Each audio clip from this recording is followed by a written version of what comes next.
hindi masyadong marunong Tagalog, nawawala ako minsan. I rumble on to just being a Visayan, and then I forget, then I shift to English. And so may I just say that ganito ang ginagawa ko para sa bayan natin. Nung tumakbo ako ng presidente, siguro wala kayo doon, at the time you were here, I promised 3 fundamental issues sa ating bayan. One is graft and corruption. Ang analogy ko dyan is parang eroplano tayo na nandyan sa runway, bumubuelo na. Pero all these years, hanggang runway lang tayo, talagang hindi tayo nag-take off. And one of the things that I blame for this entire whatever, Filipino tayong lahat, is because of corruption has really pulled down the country considerably. Second ho, I promised you itong drugs kasi mabigat na problema sa bayan. Ang third, criminality. So mag-umpisa ako sa graft and corruption. Sabi ko ho, wala na yan. At sa lahat ng bagay, sa gobyerno, ngayon po, I order them online na lang kung maaari. Huwag na hong magpipila pa, then wait for so many hours. I hate to see Filipino queuing under the heat of the sun or rain.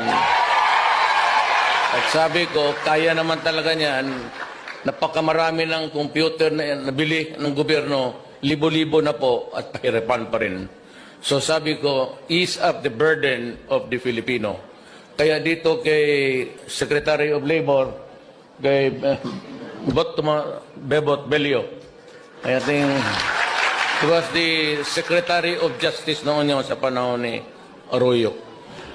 Sinabi ko sa kanya, I want a place, isa lang, tapos nandyan na yung booth ng NBI, kiosk ng BIR, booth ng police. At kasi sabi ko, kung computer man palang ang pag-uusapan at expedites everything, why don't you make use of it? So kayo, next time, gusto ko, sa isang building lang po, doon kayo sa NBI, doon maghintay. Tulbok-tulbok lang yung yawa na bakit din nila. Oh, why do you have to... I don't want you to wait. Ito, kung nandyan, computer man kaya yan, super fast, lalabas yan kung anong record mo. Kung ikaw ba'y NPA, kailangan ng trabaho, bigyan ng visa o... Kung ikay food-upper, pumasok ka sa yung door na yan, tuloy-tuloy ka na. Wala na problema.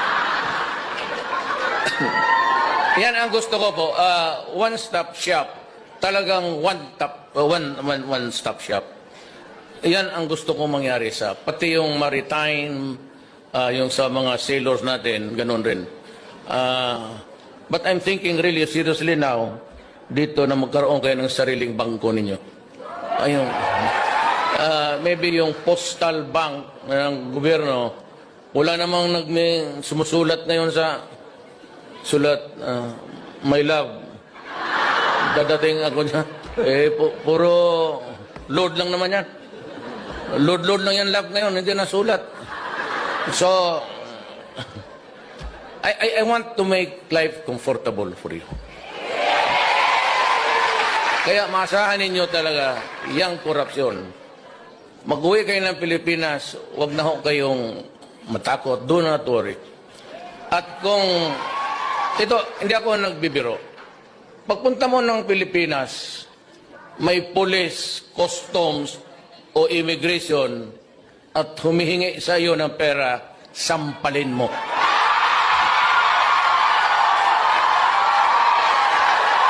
Sampalin mo. Sabihin mo, sabi ni Mayor doon sa Japan pagpunta niya, utang inan huminti talaga ito. Ako'y, sampalin mo. Tapos, you create a scene. Magsigaw ka, magbastusin mo. Tapos malalaman, marami namang media dyan. Hindi makukuha nila. Tapos radyo, may dito nagkagulo. Kasi bakit? Hinian ka ng pera. O kinuha yung mga bagay-bagay mo. Yung nasa babagahe mo, huwag naman tunilada. Siguro mga 10 bag siguro, okay na yan. Kung commercial quantity, ika nga, yung sobra-sobra, ipagbili-bili mo, medyo mabigat yan. Kasi ako nang may agrabyado niya. Kasi ang taxes on buwis.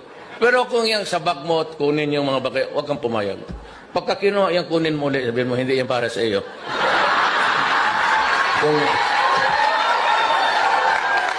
yan lang kasi ang paraan na madisiplina ko lahat eh. Alam mo, at during my time, be assertive sa mga karapatan mo. Huwag ka lang pa-assert sa akin tapos durugista ka pala. Utang ina. Pero kung sa mga ano ninyo sa buhay, BIR lahat, be assertive. So huwag mong kunin yan. Tapos yung mga, many years ago, I was still mayor. Yung kaisa-isang TV set na dala-dala niya, may nangyari doon sa airport kasi hindi ako nakapigil sa... Pati ba naman yung sabi ko, putang inang liit-liit niyan, pakialaman mo pa. So makilala ako, sabi ko si Mayor Duterte ako, putang ina mo, sipain kita dito ngayon. Kasi gano'n yan, pahirapan na talagang walang kakwenta-kwentang. Diyan lang kasi tayo, diyan kayo makatulong sa akin para mawala ang katiwalian. Kayo na mismo, parang pagpasok mo sa airport, parang ano ka na, parang mayor ka na rin.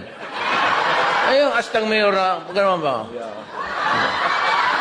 Tapos, marami ito. Bakit? Marami akong bigyan. Ilang malita. 3, 4, okay lang. Totoo. Ano bang, what's really the value of this thing? Alam ko, pag may nakita isang bala, sabi mo, kainin mo. Ano, kainin mo. Pag may bala, galing sa'yo yan, kainin mo yung putang ina yan. Pag hindi mo kainin kita buhay dito, just be assertive. Tapos kung sa publiko ka, create a scene. Yung magwala ka. Tapos sabihin mo bakit? Na ngayon, pag may number. Ngayon, sa Pilipinas, di may PTB4 tayo. After the news, sa umaga, I will require mga 1 hour. Text lang kayo. Text mo lang. 888 man yan, text. Dito if you want to name the official, fine. Sabi mo, ito si Alejandro Martinez, empleyado dito, hiningian ako ng ganon. Lalabas yan sa screen. So, the people of the Philippines would know anong ginagawa nitong ulol na to. Lahat yan, police, military, custom, lahat. Ngayon, in fairness and in obedience to the rule of the right to be heard, bigyan ko siyang panahon. Sagutin rin niya doon sa text. Limited to few sentences. Hindi po totoo yan. Ganun. Ngayon kasi wala naman tao magwala ng pera na lang kung ang nire-report mo, inano mo kasi walang sustento sa iyo. We have to improve on the economy because that is the only, yan lang ang paraan. That's the only way really to na balang araw na hindi mo na kailangan bumalik pa dito. At least kung magbalik-balik ka dito, bakasyon ka na lang. Hindi na sana I can improve on the economy and in the fullness of God's time. Alam mo, ang pinaka-maano sa atin is isang Japan. Japan talaga ang pinakamalaking tulong natin. Airport, yung mga roads natin, it's about 6 billion yung kanilang nakaprogram. 6 billion, you times it by 48, 47. That's trillion. Grabe ang tulong nila ng I don't know, but Japan is very attached to us. And for the fact that they are really so very kind. Wala akong maano sa Japanese people except. So in return, Kaya tayo ng mga Pilipino, pag napunta sila doon, gusto ko nga yung protektado sila. Ayaw. Ngayon po, pwede ka nang lumabas. Kasi ang ayaw ko, lalo na yung iba is, nagtatrabaho kayo dito, nagpapakamatay kayo sa pagod para kumita lang. Pagdating doon, padala ninyo yung pera ninyo, either gamitin ng isang ulol at i-hold up yung mga, ito, yung student, i-hold up. Yan ang ayaw ko. Kaya yan kasi ang hindi ko talaga matanggap. Kaya sa Davao, ikaw mag-rape ka ng 1-year-old, mag-rape ka ng 18 months old. Wala na tayong pinag-usapan dyan. Okay, yung taga Davao. Pagka ganon ang estilo mo sa buhay mo, caution flies. So, gusto ko nga ibalik, ganito yan para maintindihan ng mga putang ina. Pero walang putang ina. Itong pare, pero hindi sila kasali sa putang ina. Alam mo, hindi naintindihan nila. Sabi nila, Duterte, may death penalty noon. Wala man nangyari. Ganon rin. Bakit mo gustong ibalik? Ulol. Hindi ka naman tarantado. Hindi ako ang presidente noon. Kasi kung ako ang presidente noon, wala tayong pinag-uusapan dito. Kasi wala daw nangyari. Mayroong death penalty. Ginagamit yung utak. Ilagay mo ngayon yan.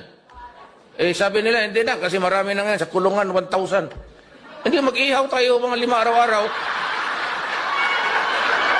Problema niya. Kuto. You know, Leah, ganito yan. I will end because mayroon pang akong maraming... Hindi kasi, kakahiya naman, pahintayin sila. Ganito na lang. Kalimutan mo na yung Universal Declaration of Human Rights. Kalimutan mo na yung batas natin. Let's just, yung pinanganak ka sa mundong ito. Tapos, trabaho ka. Pamilya mo, grade 1 pa lang, alam ko tatay ko noon, mag-loan. Ang nanay ko, to her retirement days, in the dying days, maghihiram pa yun ng 5-6. Lahat ng pulis, maestra ngayon, pati army, naghihiram. 5-6. Tapos, maubos na yung pera ko, halos hindi ako kakain. Tapos, i-rape mo kasi drug addict ka, siraulo ka, patay mo. Tanungin kita, gusto mong mabuhay? What gave you the right to rape and kill my daughter? By what law itong universe na ito, sa bundong ito, sino nagbigay sa iyo ng karapatan na patayin mo ang anak ko, i-rape mo? Dito sa kabila. Ito, makinig kayo, Amerikano. Bugokski. Ito dito. Anong kasalanan ko sa iyo? Kayong mga gangster, kayo nga sa Pilipino, kinig yung mga putang ina ninyo, kinig kayo mabuti. Kaya kayo namamatay, ganito. Anong kasalanan ng Pilipino? Anong kasalanan na mag-asawa sa iyo na magluto ka ng siyabo at ipakain mo sa mga anak namin? But what right in this universe of to do that? Huwag na tayo mag-isip ng batas-batas. Sagutin mo lang ako. By what right? Anong kasalanan namin at bakit gawin mo yan sa amin? Masagot mo yan, buhayin kita. Putang ina mo, pag wala kang sagot, papatayin talaga kita. Nabubwisit na ako eh. Ano lang, sagot na. Huwag na yung batas. Sagot mo ang batas. Makukulong ka o mamatay ka. Just answer me the question. Who gave you the right to destroy the life of my daughter, raping her, after ravishing her, killing her?